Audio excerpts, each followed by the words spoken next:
Olá, amados. Estamos aqui novamente para continuar esse delicioso, eu acho, estudo sobre o chamado de Deus, o desenvolvimento, do chamado de Deus. Ele nos chama ao arrependimento, ele nos chama a uma decisão e neste chamado ele nos chama a uma consagração. É, ele me chama para pertencer a Ele, ser consagrado a Ele. É todo o meu trabalho, seja ele dentro da igreja, seja meu trabalho fora da igreja, para o meu ganha-pão, seja o trabalho, o lazer, seja a vida no lar, a vida junto com os amigos, tudo isso requer de nós uma consagração a Deus. Farei isso para a glória de Deus, que é a nossa vida. Ele fez tudo para nós, tudo por nós. Ele fez o universo para nós desfrutarmos. Ele fez o nosso planeta para desfrutarmos. Alguns desfrutam, outros destroem, mas e ele também fez na cruz a nossa salvação. E aí agora ele nos chama: se arrependam do erro. Tome uma decisão firme, rapaz. Venha pertencer a mim. É isso que ele faz, Com tanto amor, com tanta dedicação, com tanta misericórdia. Então, o chamado divino à consagração é um chamado pessoal. É um chamado pessoal. Não é um chamado hereditário. Chamou meu pai, tem a obrigação de me chamar, ou chamou meu pai, porque chamou meu pai, eu estou numa boa. Não, ele é pessoal. Embora quando nós respondemos para Deus que nós aceitamos e queremos e vamos seguir ao Senhor atendendo a voz que convence a nossa mente e o coração, A graça limitada, a expiação limitada, ele vem, faz isso, o chamado eficaz, ele, embora quando eu faço o pacto com ele, eu faço o pacto de ensinar os meus filhos, mas os meus filhos só vão para o céu se eles amarem o Senhor Jesus. Assim como meus pais aceitaram o Senhor Jesus, eu não vim como descendência espiritual, eu tenho descendência física de meus pais. A descendência espiritual de meus pais será no momento do meu contato com o Senhor Jesus. E eles fizeram a parte deles, me ensinaram no caminho que devia andar e confiaram. E Deus, no tempo de Deus, veio e tocou no meu coração. É assim que funciona. Ele nos chama para a consagração pessoal. E o primeiro texto que eu uso é Êxodo 32, versículo 9. Êxodo 32, 29. Êxodo 32, 29, que diz assim: Pois Moisés dissera: Consagrai-vos hoje ao Senhor, cada um contra o seu filho e contra o seu irmão, para que ele vos conceda hoje bênção. Texto estranho, hein? Contra meu filho e contra meu irmão? E aí Jesus diz que aquele que não abandonar pai e mãe não é digno do reino. Durante muito tempo na história da igreja, homens e mulheres entenderam isto no sentido de eu tenho que abandonar para poder ir para o céu. E aí montaram os mosteiros, os conventos. Eu tenho que ficar longe de todo mundo. Mas quando nós estudamos bem o texto não está falando que eu tenho que amar a Deus contra o meu irmão. Se o meu irmão ama a Deus. Não, ele está dizendo que o meu amor para com Deus deve ser muito maior. O laço que me une a Deus é muito maior do que o laço que me une a meu irmão, que me une ao meu filho.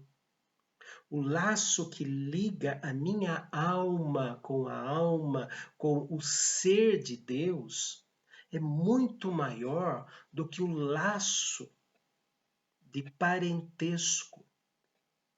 Vou explicar melhor. Os meus filhos não são meus filhos, são filhos de Deus. Logo, a Sara e o Mateus são meus irmãos da fé. Fazem parte comigo e com a Elisa, fazem parte do mesmo corpo de Cristo. Eu sou um membro do corpo de Cristo, minha esposa é membro do corpo de Cristo, o meu filho e minha filha, cada um para formarmos a harmonia da família celestial. O que ele está dizendo não é que eu devo odiar o meu filho e meu irmão para poder ganhar bênçãos. Ele está dizendo que eu tenho que amar a Deus, tenho o laço que eu tenho para com Deus é muito mais forte do que com o laço que eu tenho para com meu filho. Mais um exemplo. Mais um exemplo. Foi Deus que se fez homem para me perdoar os pecados morrendo na cruz e me dar a justificação saindo da sepultura vivo. Eu não fiz isso para o meu filho, nem meu filho fez isso por mim. O laço que me une a Deus é muito maior do que o laço que me une à minha família. Porém, pela graça do Senhor, Ele me fez me esforçar, tanto eu quanto minha esposa, Ele nos deu condições e nos esforçamos para ensinar aquelas duas almas pertencentes a Deus, que tem a carinha da mãe, a carinha do pai, né? Fisicamente falando, eles são nossos irmãos em Cristo. E eu os amo como meus filhos, irmãos em Cristo. É isso que ele está dizendo. Ele não está dizendo que é para odiar, amar a Deus e odiar. Não, é que o laço que nos une a Deus é muito mais forte do que um laço genético. E quando o nosso laço genético é consagrado a Deus, nós teremos o laço do sangue do Senhor Jesus. Isso é maravilha. Espero ter conseguido explicar direito, né? Qualquer coisa, bota uma pergunta aí, ó, explica de novo que eu não entendi, pastor. Tudo bem? Mas é uma decisão pessoal, profunda, e que o meu laço com o laço de Deus deve ser maior. Vamos andar um pouquinho mais. Segundo livro das Crônicas, capítulo 29, versículo 5. Eu falei segundo, perdão, é primeiro livro das Crônicas, 29, 5. Está falando sobre a oferta para a construção do templo, né? A oferta que Davi levantou. Então diz assim: ouro para os objetos de ouro, e prata para os de prata, e para toda obra de mão dos artífices. Quem, pois, está disposto hoje a fazer ofertas liberalmente ao Senhor?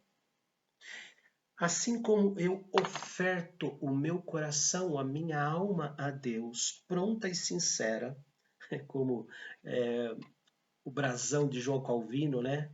Prompt et sincere, cor mel prompt et sincere.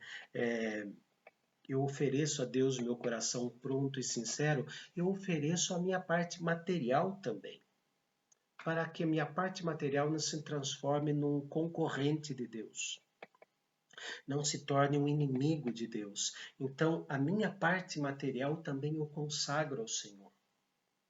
Os gastos que eu tenho, não estou falando de dízimos e ofertas, porque isso é uma obrigação espiritual que cada um tem para com Deus, é o pacto com Deus. Eu estou falando do restante, dos outros 90%. É o pacto para com Deus, usar para a glória do Senhor. Então, é uma consagração. Provérbios 23, 26.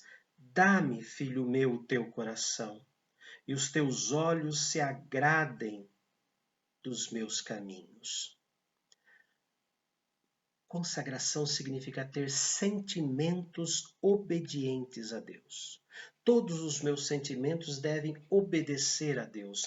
Diz aqui, vou ler de novo: dá-me, filho meu, o teu coração. E nós estudamos na Bíblia que o nosso coração é enganoso, não é? Desesperadamente corrupto, se corrói, desfaz. Mas lugar onde os nossos sentimentos nascem. Mas aqui fala dos olhos também. Dá-me, filho meu, o teu coração, e os teus olhos se agradem dos meus caminhos, dos caminhos que Deus traça para nós, que eu fique feliz com o lugar onde Deus me colocou. Se Deus me colocou neste local, neste trabalho, é porque Ele me quer ali.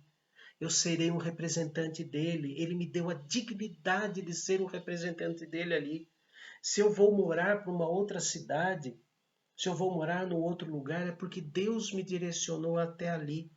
Que os meus sentimentos ali sejam sentimentos obedientes a Deus. Ele me colocou naquele lugar porque Ele me quer naquele lugar e para uma razão naquele lugar. A consagração de onde eu estou para a glória do Senhor.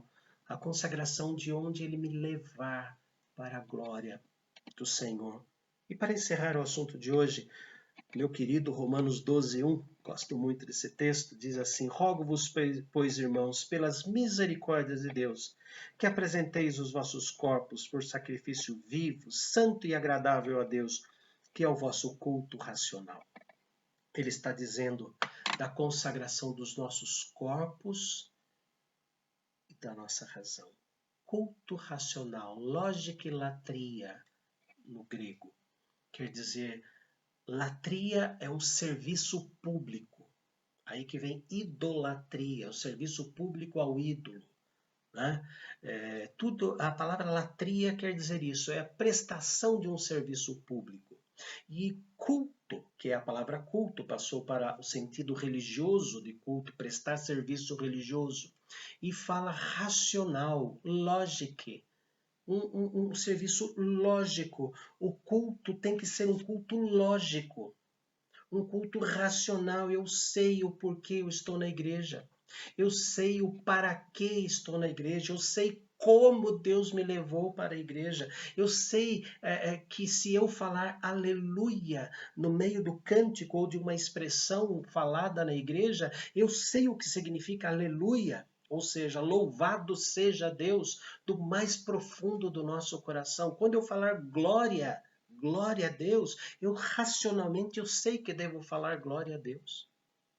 E sei o que significa isso. Então, Deus faz o chamado divino à consagração. É pessoal, é total, inclusive a parte material, inclusive a parte coração, sentimental, o nosso corpo e também a nossa razão, o nosso raciocínio, chamado à consagração. Ó Pai, nós somos gratos porque o Senhor nos chama para sermos dedicados a Ti onde quer que estejamos, no nosso trabalho, no nosso estudo, no nosso lazer, no nosso descanso. Ó Deus, nós agradecemos a Ti porque o Senhor, ao nos chamar, o Senhor convence que vale a pena. Agradecemos, ó Deus, pelo motivo do Teu chamado à nossa vida. É porque o Senhor nos ama. Nós não merecemos isso de forma alguma, mas agradecemos porque o Senhor nos ama. Em nome e por amor de Cristo Jesus. Amém. Amanhã nós vamos estudar o chamado à adoração. Divulguem para os seus amigos, os nossos vídeos, para que eles também sejam edificados.